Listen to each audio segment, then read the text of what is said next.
अब यहाँ पर 3 स्तरीय यह विवाद निपटान के लिए हमारा सिस्टम है। ये तीनों स्तर पर हम लोग विवाद को निपटाने का काम करेंगे।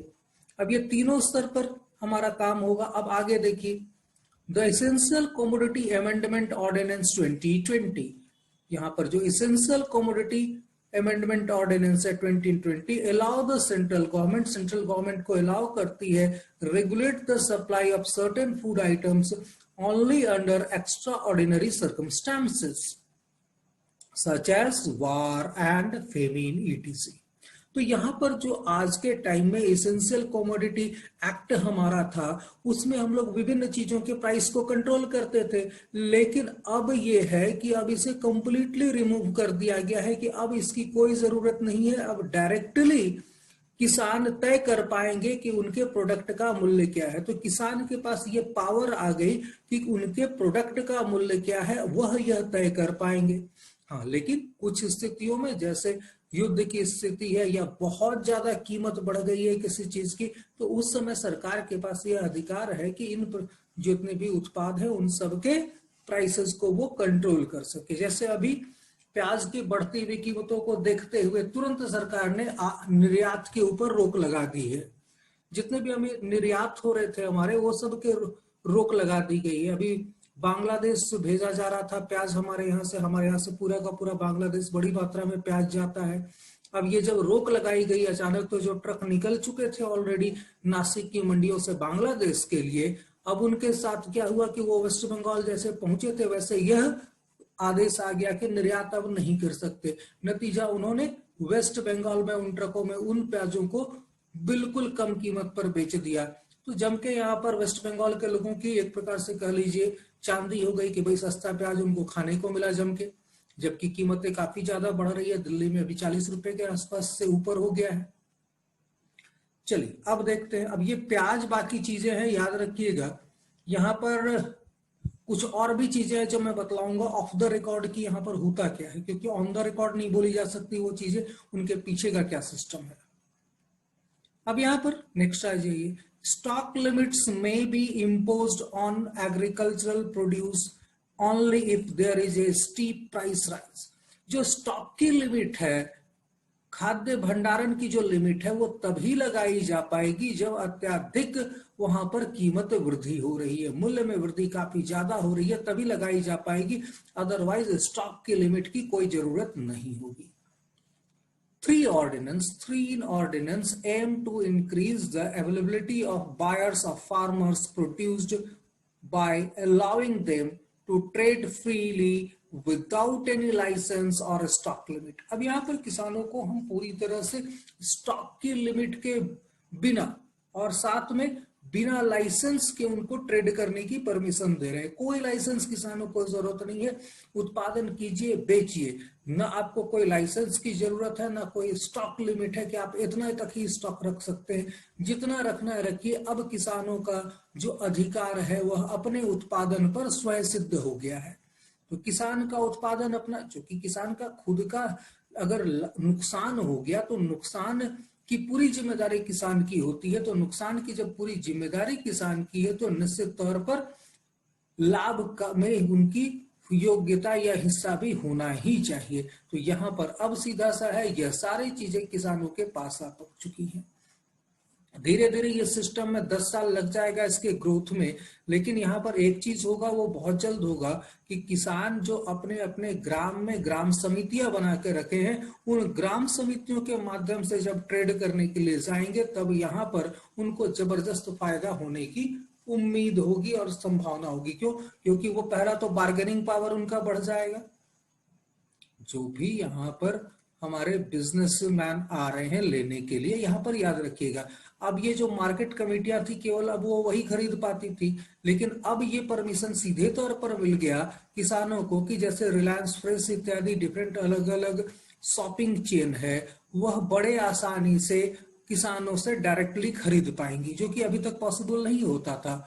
उन रिलायंस फ्रेश इत्यादि मार्केटिंग चेन को मंडियों से जाके खरीदना पड़ता था, जो कि महंगा पड़ता था, लेकिन अब वह सीधे किसानों तक जा पहुंचेंगे। नतीजा, किसानों का जो ट्रांसपोर्टेशन का व्यय है वह भी खत्म हो जाएगा, क्योंकि जब ये बड़ी कंपनियां किसानों के पास जाएंगी सामान लेने के लिए, तब यहाँ पर रिजल्ट क्या निकलेगा उनका, वो खुद से उनके गांव से, उनके खेतों से सामान उठाकर लाएंगे, तो ट्रांसपोर्टेशन जो एक्सपेंडिचर है वो जीरो हो गया। तो ये एक बड़ा रिफॉर्म है।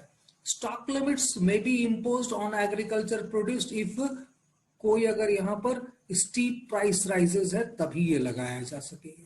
तो ये इस प्रकार से पूरा का पूरा सिस्टम हमारा होगा, जिसमें काफी ज्यादा अब किसानों के हाथ में बार्गेनिंग कैपेसिटी होगी। ये बार्गेनिंग कैपेसिटी हम लोगों ने 2003 में भी तय की थी वायदा कारोबार से देने की, लेकिन वैसा हो ना सका। तो अब ये कौन कौन से हमारे 3 अध्यादेश हैं, आइए इनको देखते हैं। सबसे पहले बात करते हैं, The President promulgated 3 ordinance related to the agriculture sector on 5 जून 2020। 5 जून 2020 को यह 3 ऑर्डिनेंस पास किए गए थे। अब ऑर्डिनेंस अध्यादेश याद रखिएगा कानून के बराबर शक्ति रखते हैं, और अभी वर्तमान में यह लोकसभा से एक्ट के रूप में पास हो चुके हैं। अब रही बात राज्यसभा की, तो वो भी मेरे ख्याल से निश्चित तौर पर हो जाएगा। The farmers produce trade and commerce promotion and facilitation ordinance 2020। यहां पर एक पहला हो गया हमारा, farmers produce trade and commerce. दूसरा, the farmers empowerment and protection agreement on price assurance and farm services ordinance 2020। तो यहाँ पर 2 हो गए यहाँ पर, और तीसरा हो गया the essential commodity amendment ordinance 2020। तो ये 3 हमारे बड़े अमेंडमेंट है, जिनके बारे में आइए अब हम लोग डिटेल से चर्चा करते हैं कि ये एक्चुअली है क्या। क्योंकि ये पूरा का पूरा जो हमारा आज के समय में किसानों की व्यवस्था थी, यह पूरी तरह से एक प्रकार से कहें बिचौलियों के हाथ में थी, अड़हातियों के हाथ में थी। तो ये जो अड़हातिये या बिचौलिए हैं, अब ये एबॉलिस्ट हो जाएंगे। तो यहाँ पर याद रखिएगा, पूरी तरह से तो एबॉलिस्ट नहीं होंगे, लेकिन फिर भी इनकी जो बार्गेनिंग पावर हुआ करती थी या कंट्रोल हुआ करता था सारे प्रोडक्ट के ऊपर, वह खत्म हो जाएगा। तो इस प्रकार से हम लोग सोच सकते हैं कि ये पूरा का पूरा सिस्टम आने वाले कुछ वर्षों में साफ सुथरा हो पाएगा। सबसे पहले बात कर रहे हैं the farmer produce trade and commerce promotion and facilitation ordinance 2020 की। इसमें क्या लिखा हुआ है, ये क्या क्या चीजें हैं। Trade off farmer produce, the ordinance allow interstate and intrastate and interstate trade of farmers produce outside the physical premises of the market yard run by market committee formed under the state APMC Act। हर एक state का APMC act है, उसके ऊपर यह market मंडियों के अंदर ही व्यापार करना पड़ता था किसानों को, ये खत्म हो गया। The other market noticed under the state APMC Act, अन्य जो मार्केट होते थे जो APMC एक्ट में मॉनिटर्ड होते थे, वो भी खत्म हो गए। Such trade can be conduct in and outside trade area। अब इस प्रकार के जो ट्रेड है वो आउटसाइड ट्रेड एरिया भी कंडक्ट कर पाएंगे। Any places of production, collection and aggregate farmers produce including farm gates, factory premises, warehouse, सेलोस and cold storage. तो ये सारे के सारे जगहों पर उत्पादन या कह सकते हैं कि विपणन हो सकेगा, मार्केटिंग हो सकेगी। तो अब यहाँ पर अब कोई लिमिटेशन नहीं है कि कहाँ व्यापार करेंगे और कहाँ व्यापार नहीं करेंगे। अब पहले जहाँ केवल मार्केटिंग मंडियों में होती थी, अब ऐसा नहीं होगा।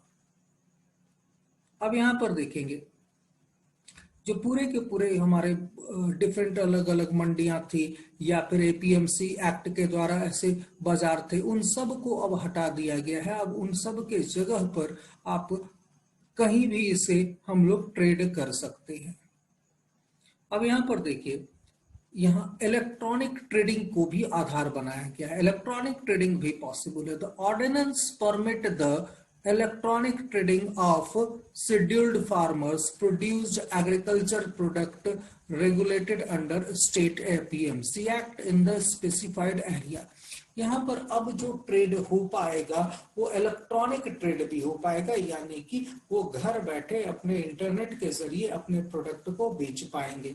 तो यहाँ पर याद रखिएगा यह इस प्रकार से भी हो पाएगा। तो ये हम लोग बात कर रहे थे इलेक्ट्रॉनिक ट्रेडिंग की। तो इलेक्ट्रॉनिक ट्रेडिंग इस प्रकार से हमारे पूरे के पूरे मार्केट में यह लागू हो पाएगा। And electronic trading and transaction platform में B set up to facilitate the direct and online buying and selling of such produce through the electronic devices and internet। यहाँ पर इलेक्ट्रॉनिक डिवाइसेस या कह लीजिए हमारा इलेक्ट्रॉनिक संसाधनों के जरिए अब ये पूरा का पूरा ट्रेड हो पाएगा। और ये ट्रेड कहीं ना कहीं बिल्कुल ही आप कह सकते हैं किसानों के हाथों में होगा। तो अब इस पूरे ट्रेड में कहीं ना कहीं जो बिचौलिए थे उनकी भूमिका ही खत्म हो गई है। तो इलेक्ट्रॉनिक ट्रेड कहीं ना कहीं हमारे किसानों को और ज्यादा सक्षम बनाएगा, क्योंकि आज के टाइम में जब से जियो का जमाना आया है तब से अगर बात करेंगे तो हर गांव में, मोहल्ले में, कस्बे में जियो का नेट अवेलेबल है, डिफरेंट स्मार्टफोन्स अवेलेबल हैं। इसके अलावा अगर बात हम लोग करेंगे तो यहाँ पर और भी बहुत प्रकार से लोगों के बीच में अवेयरनेस आई है।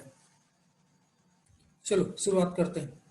यहां पर इस प्रकार की चीजें होंगी। अब यहां पर the market fee abolished, market fees को बिल्कुल एबॉलिश्ड कर दिया गया है। The ordinance prohibit state government from levying any market fees cess और लेवी ऑन फार्मर्स। कोई भी फार्मर्स के ऊपर टैक्स नहीं लगा पाएंगे। जैसा कि जब एपीएमसी के मार्केट हुआ करते थे तो 2.5% तो सिर्फ सरकार को टैक्स देना पड़ता था, इसके अलावा आढ़ती और मार्केटिंग एजेंसीज ले जाती थी बाकी का हिस्सा। तो यहां पर याद रखिएगा ये जो सिस्टम था। अब यहां पर आते हैं बाजार शुल्क को खत्म कर दिया जाएगा। अब आ जाइए दूसरा ऑर्डिनेंस के ऊपर, the farmers empowerment and protection agreement on price assurance and farm services ordinance 2020। अब ये जो पूरा का पूरा अभी बाजार में एक रीमर उड़ी हुई है कि सरकार ने एमएसपी मिनिमम सपोर्ट प्राइस को खत्म कर दिया गया। बड़ा मजेदार कंडीशन है अभी पूरे के पूरे बाजार में एक गजब सा यहाँ पर शोर मचा हुआ है कि सरकार ने खत्म कर दिया है एमएसपी को, मिनिमम सपोर्ट प्राइस को, जबकि ऐसा कुछ भी नहीं है। मिनिमम सपोर्ट प्राइस अपने जगह पर रहेगी। यहाँ पर आढ़तियों को खत्म किया गया है। मिनिमम सपोर्ट प्राइस जैसा था वैसा ही है, कोई अंतर इसमें से नहीं पड़ा है। लेकिन ये पूरा का पूरा सिस्टम इतना ज्यादा, ये आढ़ती इतने पावरफुल हैं तो कि ये पूरा का पूरा याद रखिए ये सरकार बनाने और बिगाड़ने की शक्ति रखते हैं। और ये 2020 में तो कर सकते हैं, 2023 में आप ये नहीं कर पाएंगे। 2023 में अगर आप इस सारे कानून को लाने की कोशिश करेंगे तो आपका सरकार गिर जाएगा, ये भी स्थिति आ सकती है। अगले बार अगर चाहेगी बीजेपी जीतना तो ये नहीं जीत सकती, क्योंकि अभी टाइम है इनके पास 4 साल। तो 4 साल में ये पूरा का पूरा किसानों को इसका लाभ समझ में आने लगेगा। तो यहाँ पर अभी बदमाशी करने का चांसेस बहुत कम है इन आढ़तियों का, क्योंकि 4 साल तक तो चाह के भी कुछ नहीं कर पाएगा, क्योंकि ये बहुत पावरफुल लोग हैं समाज में, अगर कह सकते हैं, या बिजनेस वर्ल्ड में ये बहुत महत्वपूर्ण लोग हैं। क्योंकि डेली आप इसमें से समझ लीजिए कि जैसे आप 20 रुपए का आलू प्याज या सब्जी दिन भर में अगर 20 रुपए का आप सब्जी खरीदते हैं तो इस 20 रुपए में 5 रुपए इस आढ़ती की जेब में जाता है, मिनिमम 5 से 10 रुपए। तो आप समझिए आप 20 रुपए का सब्जी दिन भर में खा रहे हैं, हर एक परिवार से ये 10 से 20 रुपया लेकर जा रहा है, 25 रुपया लेकर जा रहा है पर डे। अगर लेकर जा रहा है तो सोचिए उस आढ़ती के पास कितना मोटा पैसा जमा है। ये दिखने में आपको लगेगा कि बहुत गरीब इंसान है, इतना सिंपल है, लेकिन ये करोड़ों करोड़ों में ट्रेड करता है पर डे। चलिए यहां पर देखते हैं फार्मिंग एग्रीमेंट। अब ये फार्मिंग एग्रीमेंट बहुत इंपॉर्टेंट है। The ordinance provide for a farming agreement between farmer and buyers prior to the production and rearing of any farm produce. यहां पर एक फार्मर है, दूसरे साइड में एक ऐसी कंपनी है, एक ऐसी संस्था है जो इनके प्रोडक्ट को परचेज करेगी, तो दोनों के बीच में एग्रीमेंट हो सकता है। The minimum period of an agreement will be 1 crop season. जो मिनिमम एग्रीमेंट होगा वह 1 क्रॉप सीजन का होगा। या फिर वन प्रोडक्शन साइकिल या फिर एक प्रोडक्शन साइकिल का होगा ऑफ द लाइव स्टॉक। जो भी खाद्यान्न है उसका एक प्रोडक्शन साइकिल का होगा। जैसे अगर टी प्लांट लगा दिए तो यहाँ पर 5 साल तक आपका कम से कम वहां पर एक बार का प्लांटेशन से 5 साल तक उनका पत्तियां यूज कर पाते हैं चाय पत्ती बनाने में। और यह maximum period of the 5 years unless the production cycle is more than 5 years। तो यहां पर याद रखिएगा, अगर एक किसी चाय का प्रोडक्शन का 5 साल में एक प्रोडक्शन साइकिल पूरा होता है तो यह 5 साल तक तो यह हो ही सकता है, लेकिन यह आपका मैक्सिमम अगर बात करेंगे तो 25 साल तक भी हो सकता है। 5 अगर सीजन को हम लोग या 5 हमारा साइकिल को कैलकुलेट करेंगे तो 5 प्रोडक्शन साइकिल को कैलकुलेट करेंगे तो ये 25 साल तक भी जा सकता है। तो इसमें कोई दिक्कत नहीं है। कभी भी अगर इसको अगर बात करेंगे तो किसानों के ऊपर कभी कोई पेनल्टी नहीं लगाई जा सकती, कभी भी किसानों की जमीन को जब्त नहीं किया जा सकता। या अगर मान लो किसान को हम पैसा दे दिए और किसान को पैसा दे दिए और उस साल प्रोडक्शन बिल्कुल खत्म हो गई, बाढ़ आ गया, पूरा प्रोडक्शन खत्म हो गया, तो यहाँ पर अब वो कंपनी होगी वह किसानों से क्या नहीं कर पाएगी, उसकी वसूली नहीं कर पाएगी कि आप जमीन बेच के दो या फिर आपके ऊपर फाइन लगा दे, कैश दो, ऐसा कुछ भी नहीं कर पाएगी। तो किसानों को बहुत सुरक्षित माहौल में यहाँ पर रखा जा रहा है। तो यह कह सकते हैं किसानों के लिए एक बहुत बेहतर एग्रीमेंट की तरह होगा ये। अब यहाँ पर pricing of farming product, pricing कैसे होगी? The price of farming produce should be mention in the agreement. जो प्राइस होगा उसे एग्रीमेंट में मेंशन करना होगा। For prices subjected to variation and guaranteed prices for the produce and clear reference of any additional amount above the guaranteed price। अब यहाँ पर जो guaranteed price होगा कि एक मिनिमम प्राइस जो MSP का है वो तो देना ही पड़ेगा इनको, साथ में जिस रेट पर ये एग्रीमेंट कर रहे हैं उसको भी वहां पर लिखना पड़ेगा।